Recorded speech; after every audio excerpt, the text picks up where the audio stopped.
Yes, people, welcome back to another episode of the Is Yours Gold podcast, episode 9 today, and it's a good one. We're top of the league, we're even more points clear, and as always, I'm here joined with my very good friend Aaron. How are you doing today? I'm good, man. Fresh off a very, very big, important victory. Yeah. So how are you?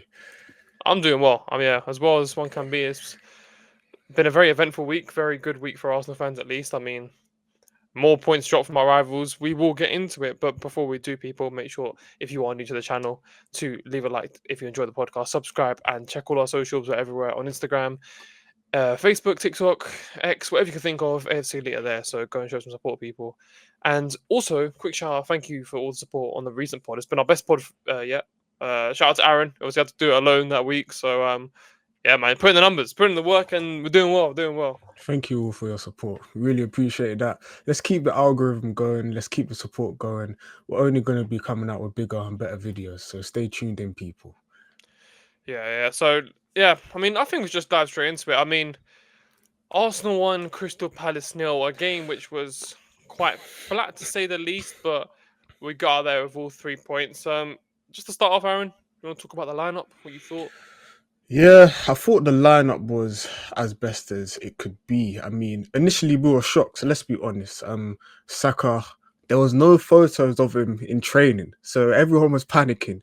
Gabriel, same here. The dude didn't train. So we're thinking like two of our most important players, they might not make it. Next minute, I see you post, Gabriel's made it to the lineup. I'm on the train and I'm gassed. I'm like, okay, right, our defense, our solid defense is back. It's the same as usual. I got a good feeling about this one. Yeah, I throughout was looking at that Gabriel news, thinking, "Oh, we need to have him in," because I think he's our most important player at the moment. Both, I think, in both boxes. Yeah. I think that's quite evident recently, and to have him out in such a game like this, I think it would have been a world of difference. So really, really happy he was in there. And apart from that, it was the same as Well, it was the same as Fulham. Calafiori stepped in, and Trossard stepped in after they were rested in the Champions League against Atletico. And also, yeah, like I say, Gabby in the lineup despite the injury rumours. So apart from that, pretty much the same as always. Now, if we go on to the performance, well, I think hard to break down is probably the best way to sum it up. A lot of teams come to the Emirates and try to play how they played, but they did it amazingly. We really did struggle to get anything really, and luckily, off a set piece, a moment of magic from Eze against his former club, it was good enough to get the job done. But yeah, what do you think overall from our performance? Yeah, I mean, like I said, just a very, very tough day. I think before Palace played us, I think they played like 14 games since the start of the Community Shield, where they were undefeated in like 12 of them. Yeah. So they went on a crazy run, and even on the back end of last year, we all know the run they went on. Do you understand? So it just speaks about their structure, how resilient they are, how tough they are to break down. But before we went into this game, I believe we were like 4 wins and a draw in our last five. So our record against them was favourable, but obviously the last result being a 2-2 draw, where I believe Eze actually scored in that game, funny enough. But it's just tough. I think we started well. I think we actually looked energetic, but we didn't register a single shot within the first half an hour. And to me, I mean, I wouldn't say I'm worried, but they're just a tough team, man. They are a very tough team, and they've had some great results recently. Liverpool, as we know, where they beat them at home, and they've always been a tough side to come up against defensively. Just they are so well structured, and what Glasner has done to them, honestly, it has to be nothing but applauded. And they won the FA Cup, they won the Community Shield, beating City and Liverpool in the process. You're not a bad team. You have to be a really really good team to do that, and it was a really really tough challenge. And like you say, Eze scored against us in that 2-2 last year, quite a similar scenario off of a set piece, coming rushing into the box and hitting that on the first time, and it was a great finish, little scissor kick, and I think that really is why we brought him in, because I don't think last year we have a player like that can do that, because Odegaard, if he would have been there, he hasn't really shown that for a while now. He used to be the man in the ozone, we used to call it, on the edge of the box, but these days we haven't really had players like that who could hit it on the edge of the box. So that really proves to us as fans why we got Eze in, and yeah, we're reaping the rewards there. Yeah, listen, that ozone, that was lethal, man. I remember Yeah, like the goals against Chelsea, one against Newcastle. It was lethal. But yeah, it's a really good finish, like Karate Kid esque. And I swear he did that before. I think it was it West Ham or something like that. He literally had that exact same shot, but it got blocked. But this one it found the net, and I'm just happy for the guy because I feel like he's put in good performances. He hasn't quite been himself like the Palace version because I think he's still adapting to the new process and all that. And you've got to remember, Palace, he was pretty much the star man. At one point it was him, Wilfred Zaha, and Elise, and then they all left, and it was just down to him, and he had to be the guy to step up. But he's coming into a bit of a superstar team where he really has to find his feet, and starting is not a given. yeah, no, I agree. And even that, just understanding what Arteta wants from him and the new role, it is going to take time to adapt. And obviously, it was his first Premier League goal yesterday. And I do think it's funny how the amount of times recently we've had players score against their former club. I mean, obviously, we had Eze today against West Ham, we had Rice.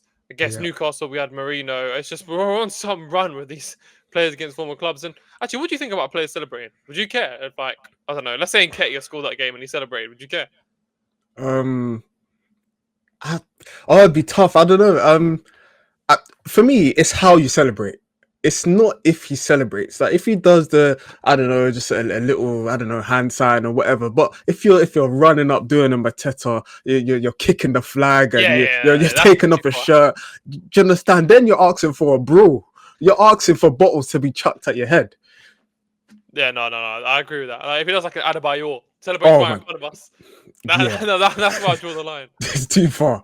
Yeah, yeah, But yeah. Other than that, the one disappointing thing from the match I can say is the injuries. Once again, Saliba coming off at half time. Both news that Calafiori and Rice had a knock. Martinelli also rumored to be assessed, but nothing confirmed there. And what we didn't know going into this game, Bukayo Saka had been ill this week, so kind of does explain his performance. I think he was a bit off of it. Um, but yeah, man, they just keep piling up these injuries. It really is quite worrying. yeah. It's really worrying. We still have Havertz out. Madueke is still out. I believe they're both returning soon. They should be back after the international break for sure. Anyway, Mm. Jesus is still out. Nobody knows when he's coming back. He was seen training on the pitch, which is good, his progress, but we don't know the role he's going to play. It's just worrying. Do you understand? I feel like we never have a season where everyone just stays fit. Apart from that 22-23, and then Saliba got injured and it all just came What crashing went down. down? Yeah, Yeah, but like everyone just finding injuries, and like you said, it explains Saka's performance because usually he's our star boy, but yesterday I think he was probably the worst out of the front three. I can't even lie. yeah. I don't think it's ridiculous to say that. And now, given the context, we can understand why, I guess. But those kind of matches, we got to just take the 3 points and run. I'm not really looking for a amazing 3-0 whitewash. It's just those teams, you got to respect them. They're there to do a job, get really really tight, and they almost did it. They almost got away with it. However, got the 3 points. Lucky once again to capitalize on them, and I'm happy. I'm happy. But Yeah, one thing I will say is mm, that I'm really happy with the way we're finding a way to win. Even if we don't play well, we're finding a way to win. And for me, that's the sign of a champion right there. I'm not trying to speak too soon, but you look at the adversity, we go against Newcastle. I believe we were playing against 12 man. Do you understand? Today, a very tough game. We've had a very, very tough start to the season. The teams we've played, City, Liverpool, Newcastle, people are they're not remembering that. You got to remember we've had a very tough start. Now, after Palace, we should get a good run of fixtures now. yeah, I agree. I think it is time to kick on. I mean, we've got two back-to-back decent, I guess, fixtures. I mean, they're both newly promoted sides against Burnley and Sunderland, but I mean, on paper they might look good, but my God, they're on some form right now. Burnley just got, I think, their back-to-back wins in the Premier League, and Sunderland, my word, they're third. They're right behind us. So, but we will get onto that in later podcasts. Anything else you want to talk about in the performance, or? You know what? I just want to share a quick, through graphics and all that, just to Show you something right here. Do you understand? But look, as you guys, you'll be able to see a graphic right up here. It covers our Premier League ranks this season for Arsenal's attacking record. So you can see the goals, you can see set pieces, you can see open play goals, open play XG, percentage goals from open play. I just want to know, Harry, what you feel about these stats. What do you think? I mean, yeah, on paper, I guess it does look a bit worrying, maybe, but realistically, I'm seeing a lot of talk about regarding set pieces, and ultimately, this is how the current game is shaping up. You saw against Liverpool what Brentford did. I mean, they've been doing it for years, to be fair. But even Tottenham against Everton, two set piece goals, Van der Ven both times, and you're just going to see this more and more. Just because it's Arsenal, we don't have to be picked apart from it. And I'm not worried because the game isn't built like open play versus set pieces. A goal is a goal. And although you can maybe say it's not sustainable, but a lot of these things aren't sustainable. If you're not I don't know. I think it's a good way to win because it really does show that because what people are also neglected is not only that fact that we are good at attacking set pieces, but we are very good at defending them. And if we Very. continue that, we nullify something that people are trying to get into the league, but also can continue in what we have, you know, pushed for so long. These past 3 years we've scored about like I think it's like 70 goals or 60ish goals from corners from set pieces. So realistically, I'm not too fussed if I'm being honest. Yeah. And regardless, you've also got to consider the amount of injuries we have had. Two players that would have had such an impact on us, open play wise. Odegaard, our biggest creator, and when he has played this year, he's been absolutely amazing. So I'm not really too worried. Madueke as well, another option in the wing. So I think we just got to you know keep adapting, and as long as we're seeing those games out, we will be all right. It will come to a time where I guess you can argue that we'll have to start changing up. Um, but as it's working, let's just keep up, man. I'm not too fussed where the goals are coming from. Yeah, no, I agree with that. Well said. But I think like for me these stats are misleading because it will say like percentage of goals from open play, it will have us 20th, but that doesn't show how teams are setting up against us. How many low blocks? It's pretty much every single game we're going against a low block. And we know what happens if a team tries to go toe to toe with us, it's already over, guys. So for me, I wouldn't focus on these stats too much until they become a problem. And I don't think that's happening anytime soon. Yeah, I mean the one team that they tried to go toe to toe against us this year, I probably would say was Atletico Madrid, and look Yep. what happened to them, 4-0, battered them. So it's a lesson for a lot of people when they watch that game to say, okay, you know what, we need to respect them and just continue what maybe Crystal Palace have done. Maybe that will be the blueprint. Really sitting in and far set pieces. That is where we start to worry. But at the moment, we are just unreal at them. So I am not too fussed whatsoever. Yeah, yeah. I think Palace can be the blueprint, but you've got to have the players and you've got to have the mentality for that. Palace, they're a team that's gone on undefeated runs. The average side can't just come to the Emirates, think they're gonna sit back, sit deep, and it's gonna work. Trust me, it won't. You really need to be structured, and you really need to be used to playing in that style and feeling the pressure of getting results against big teams. I agree. I agree. So I want to go through a couple of talking points just before we go towards our rivals. One shot on target against us in the Premier League during the month of October. I mean, saying that out loud is ridiculous. And if you have not seen it, I'll show it now. The one shot on target, it shouldn't even be classed as a shot on target. It's like a tiny header which Ray is catching from Nketiah. And I mean, that is some stat. I mean, it's very impressive. It's so impressive. How is that a shot on target? He literally he tries to catch the ball. I think he ends up fumbling it a bit, but then he picks it up again. But that's not a shot on target, man. Come on, like what are we doing here?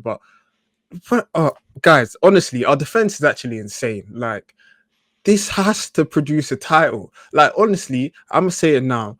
If we can't win a title with this defense and all that, I'm convinced I might never see it in my life ever.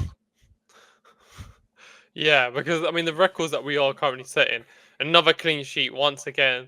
Uh, I don't want to talk about it, but just because I know how we are, but a lot of things are setting up for us right now to really go on a break. I think the moment I will start believing when it hits the turn of like the new year, if we are, I mean we've been top of Christmas before, but if we go top of Christmas with a big lead, it will be a lot. Like having faced grounds, gone to St James's, gone to Old Trafford, gone to Anfield, I will be very, very happy if we can sit top by a minimum of like, I don't know, 6, 9 points. I would really be happy with that. But yeah, Yeah, if it hits February and we're still at the top, guys, this could be a crazy run. I'm not gonna say anything too soon. Let's stay humble, like yeah, Erling Haaland said. literally. You know what he said?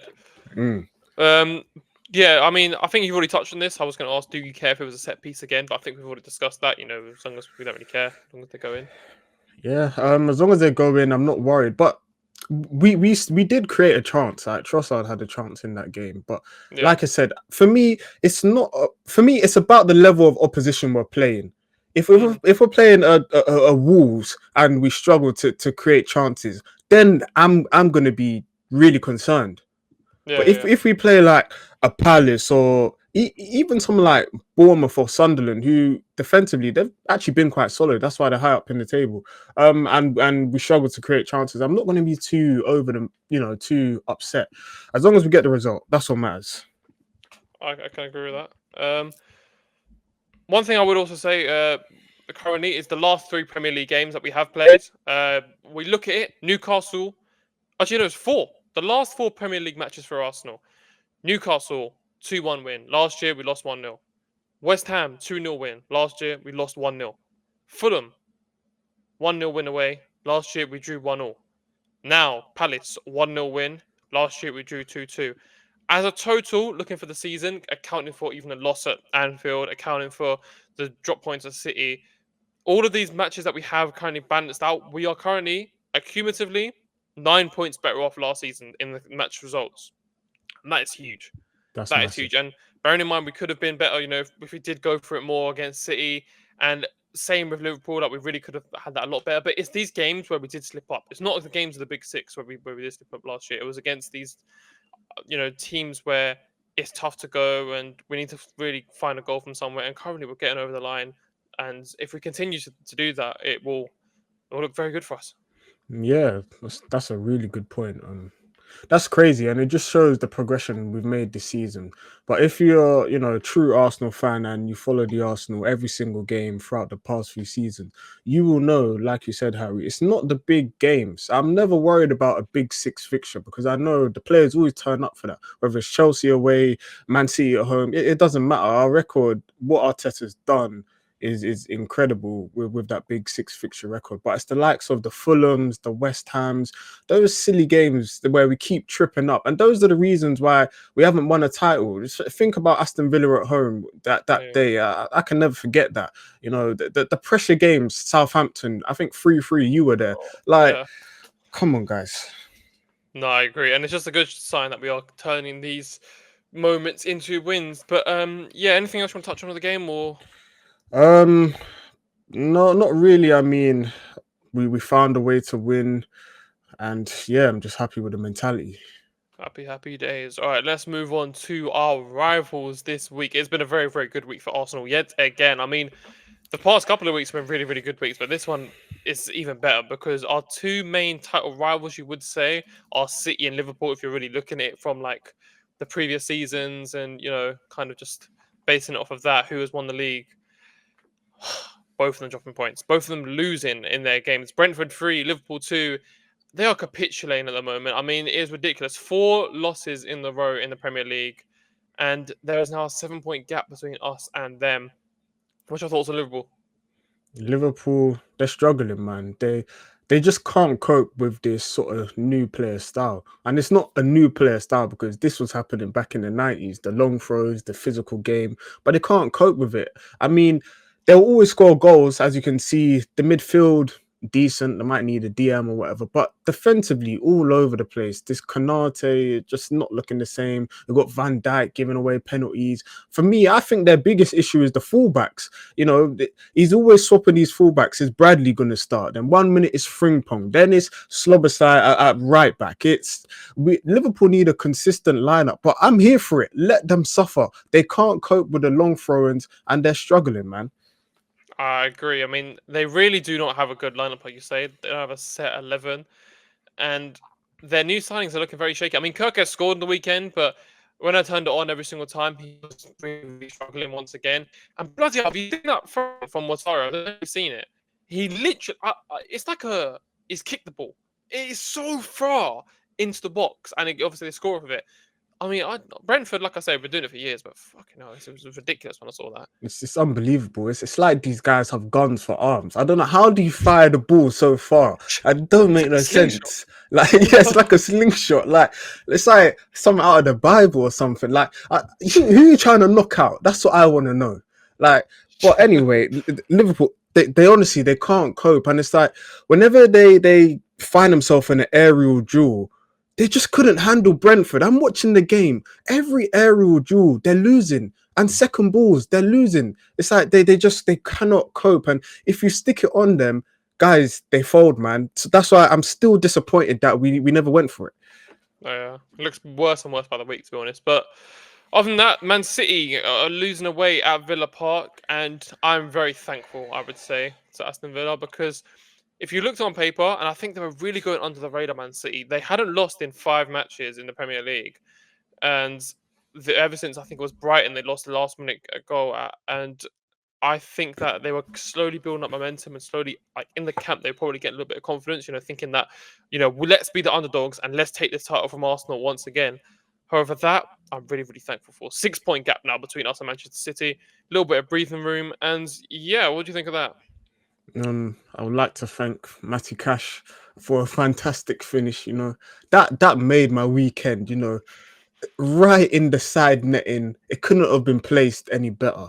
And City, yeah, like you said, subtly they were in the shadows. They were trying to stay quiet. They weren't trying to say too much. Pep always sort of dismissive of his side and saying, we're not there and we can improve on these things. But deep down, he knew they were on a run. He Yeah, of knew course they it were was. trying to Yeah. trying to do something. But for Villa to stop them, I never saw that coming. I'll be real. But the one thing I'll say about City, this might come back to bite me, but for me, the way whenever I watch City, it's if Haaland doesn't score, I don't see where the goals are coming from. 100%. I mean, I think he's responsible for, I think I might have saw in the week, I think it's like 11 of their last, how many goals this year? Yeah. So, really, I don't know. I think, yeah, he's on 11 goals. The next top goal scorer is one, and they're spread about throughout the rest of the team. Like, there isn't another consistent goal scorer. And is that concerning? Maybe. I mean, it might be similar to us, but I think we are getting a lot more than just one goal, which is quite spread evenly throughout the team. So I'm happy. Another good result for us, and yeah, another gap opened up. Other than that, I can see we are now 4 points clear of second place Bournemouth. It's just a good time to be an Arsenal fan. I don't want to disrespect Bournemouth or even Sunderland, who are 5 points behind us in third, but I expect them to drop off, to be fair. Bournemouth, maybe not so much. They could really, really challenge for top four this year, and they can be hard to play against. However, when you look at the more, we do kind of look at previous seasons to compare. You have to look at statistics here and have case studies to look at. And when I'm looking at the big six, to think that we are the next nearest to us is Manchester City with 6 points in a gap between us, it is good reading. And I mean, Man United are closest to us than Liverpool at the moment, so I'm very, very happy. Yeah, Man United. I guess Amarim, he's finally found his DJ set. Finally, I don't know. The tactics are cooking in They're Bremer cooking. and all that. They're looking all right. I can't lie. They got a decent result, but I mean, there's one thing you missed, and I've got to go back. Sorry, for me, it's Chelsea. Last minute Sunderland winner. That's cinema. I think that How is did I forget that? that was absolute cinema. I went on Twitter. I saw Chelsea fans' point of view in the stands. Oh my days! When that went in, they lost it. Head loss, major head loss. That made my weekend. And Honestly, that was an awful goal to concede. By the way, Granit Xhaka running the show once again. I've got to respect him for it against Caicedo, who's better than Rice, and Enzo, who's better than like, just give it a rest. For fuck's give it a sake. rest, man.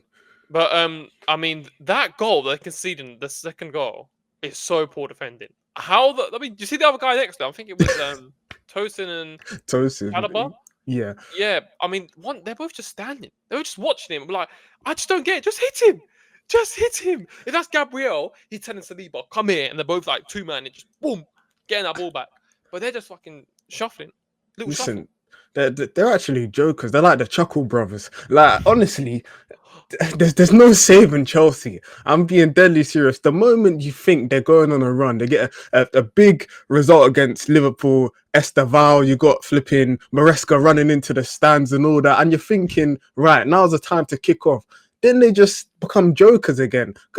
Listen? That goal was actually that was embarrassing. I mean, the ball's played to him. He's holding the ball up. How much time does he have on the ball till he finds the pass? They should have got him by then. Oh my gosh. So much time in the box, it's ridiculous. But yeah, overall, a very, very good week for Arsenal fans. All of our rivals dropping points, and we extend our lead. So long may it continue. Still early days, but let's enjoy the ride. I think that we can agree with that. However, now on to the next game: Brighton and Hove Albion at home in the Carabao Cup in the fourth round.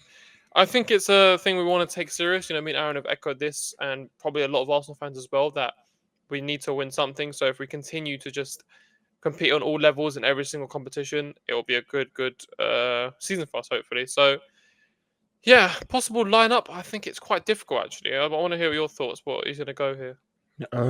Yeah, I'm not even sure because, like you said, we've got a few injuries. Yeah, One thing for sure, I expect Mosquera to start because I think he'll be very cautious with Saliba and he won't play him at all. He needs a rest. Rice is another one. He's played so many minutes. I generally don't know if he starts him out. I think Marino comes in, Mosquera comes in. I think Martinelli will get a run up. It ran out. Sorry. It'd be nice to see one area as well, and Kepa as well. To be honest, and Lewis Kelly. yeah. I think he's going to go Kepa. I Hmm. think Ben White's fit, and if Ben White is fit, he'll go in. Hmm. Then I can see Mosquera, and I can also see Hincapié playing centre back. Okay. Yeah. And then Mars Lewis Kelly left back. The midfield is where I kind of struggle because where Rice has a knock, and also the fact that I would have put Marino, Norgard, and Nwaneri, but because I don't think he's going to start Gyokeres up top because he wants to rest him, he might put Marino up top, and then you kind of need to have what Zubamendi start maybe because Rice won't start. I don't think he'll play Eze again. He could, but yeah, and then unless he keeps Trossard in and puts Martinelli up top, and then obviously Marino in the middle. You know, I don't know. There's not many options right now. So he's gonna have to rest Saka, and in that case, what bring Dalman in? Like Yeah. he needs to Probably. try and trust these players because I think he's forced to right now because he needs to rest them. He can't play Saka. He really can't. He needs to rest a lot of these players because if we get more of these injuries, it's really gonna bite us in the arse. Yeah. No, I think you're right. I even forgot about White because I wasn't sure if he's injured or if he can make it. I I never know think with he's him. fit. I think. Yeah, but Dalman, yeah, because he didn't even play in the under 21s in the midweek, so I actually thought we'd see him against Palace, but we didn't. So I definitely think he's gonna have some sort of cameo, or he's gonna start for sure. Mm. Yeah, White will come in, Mosquera. But the thing is, Mosquera and Hincapié starting. How do you feel about that? Because we've never seen them two before like that. Yeah, it's true, but I also think that they must work on training together. They must have, I don't think they'll be strangers, and regardless, it's going to happen one day, or so. I don't think it's a bad game to start them in. I know Brian, we shouldn't suspect them. They're on a, I think they've won. Yeah, they've won their last 3 in 5. But they've recently defeated Man United, so they have lost their last game. So it is time to maybe experiment, and I wouldn't mind it because there'll be times where they might have to be called onto, and I think they're good enough. 100%. Yeah. But I mean, the last time in the Carabao Cup we did face them, they beat us 3-1 at home. I think that was the 2023 season. So hopefully not a repeat of that. Their last round they beat Barnsley 6-0. So they're on a decent run in this cup. They want to definitely try and get a cup run. I haven't seen Crystal Palace, their rivals, win something this last year. So hopefully we can get the job done. However, do you want to go on to predictions, or you want to say anything else? Yeah. Let's go on to predictions. What I will say is, guys, we've got to take this very, very seriously. With the squad, I want us to win as many trophies as possible. Carabao Cup, Premier Leagues, whatever. I want it all. I think the fan base deserves it. I think the manager deserves it. He's put in a lot of work, and hopefully we can see him thrive. So I think winning the Carabao Cup is very important because it's the first trophy available. So let's get in a good start. As for my prediction, ooh, ooh, ooh, ooh. Uh, I'm gonna say 2-0. I was also debating that, but I've gone for 2-1 2-1. because I think they might nick something. Just Yeah. new defense. Um, and I think they can see something. But I don't think it's a bit high scoring game. Like I don't think we'll get many. I could even see a 1-0 to the Arsenal again, but I think we do need a bit more just to get us, rolling a little bit again. Um, but yeah, hopefully just we get the job done. No penalties. I don't want to really because luckily you won't get extra time. That's a good thing because Hmm. that would be the worst case scenario. More energy getting expended. But yeah, I'll take a little 2-1 to be honest. That'd be good. And just let's just get this over and done with. Beat Brighton, move on to the next round. Then we go into Burnley, and let's just keep up the momentum. Because what I like about these cup competitions is they give teams a chance to put things right. Do you understand? Luckily for us, it's all been going smooth sailing apart from the injuries. But let's keep the momentum. There's one thing throughout watching Man City and throughout watching Klopp's Liverpool, the one thing they had when they won titles was momentum. And honestly, it's so important. Yeah, I agree with that. Not much more from me to add in this game. Don't. Do you have anything else you'd Mm. like to say? No. No, we're all done. Yeah. We're all clear then. Well then, thank you all very much for watching. I think that is it. I've gone 2-1. Aaron has gone 2-0. Hopefully another win and advancing to the fifth round of the Carabao Cup in a competition where we want to take seriously, want to win. But yeah, people, if you have enjoyed this episode, please make sure to leave a like, subscribe to the channel if you are new around here. Keeping the podcast coming every single week, and as always, active on all the socials to check them out. Check out our personal channels as well. Obviously, I've got two: my Realm HR and my personal one, Harry2, and ABZ. For them along, we've got personal channels in the description. Please show us some support. But Yeah. apart from that, people, yeah, thank you all very much for watching. Aaron, thank you for joining me once again. Oh, thank you, boss. Thank you. We'll be back very, very soon after the game this Wednesday. So, yeah, make sure to stick around. And thank you for watching. And hopefully, yeah, we will see you then. All right. Peace.